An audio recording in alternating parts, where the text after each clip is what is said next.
దేవుని పరిశుద్ధ నామానికి స్తోత్రం కలుగును గాక. సామెతలు 22వ అధ్యాయము 24వ వచనము.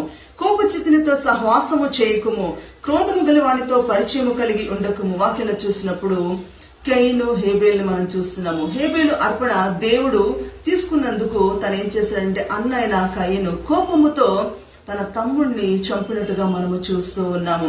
అయితే ఈ లోకంలో ప్రియులారా, ప్రతి మనిషికి చిన్న బిడ్డల నుంచి వయసైన వాళ్ళ వరకు అందరికి కూడా కోపం వస్తుంది.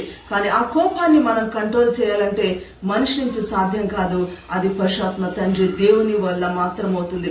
ఎప్పుడైతే మన జీవితంలో కోపాన్ని అణచివేసుకోవాలంటే మార్గం ఒకటే, మనము దేవునిలో ఉండి ప్రార్థన చేస్తూ వాక్యం చదువుకొని మనలో కోపం గాని ఆగ్రహం గాని అన్నిటిని కూడా దేవుని సన్నిధిలో పెట్టి ప్రార్థించినప్పుడు దేవుడు కోపాన్ని తీసివేస్తాడు.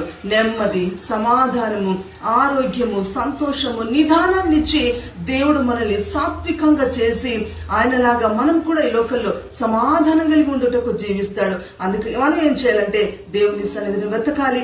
సమాధానంగా జీవించటకు దేవుని పాదాల దగ్గర అడిగినప్పుడు దేవుడు ఆశీర్వదించి నెమ్మది, సమాధానాన్ని మన జీవితాల్లో ఇస్తాడు. అలాంటి ఆశీర్వదకరమైన జీవితాన్ని జీవించటకు పరిశుద్ధాత్మ తండ్రి మనకు సహాయం చేయలుగాక. ఆమేన్.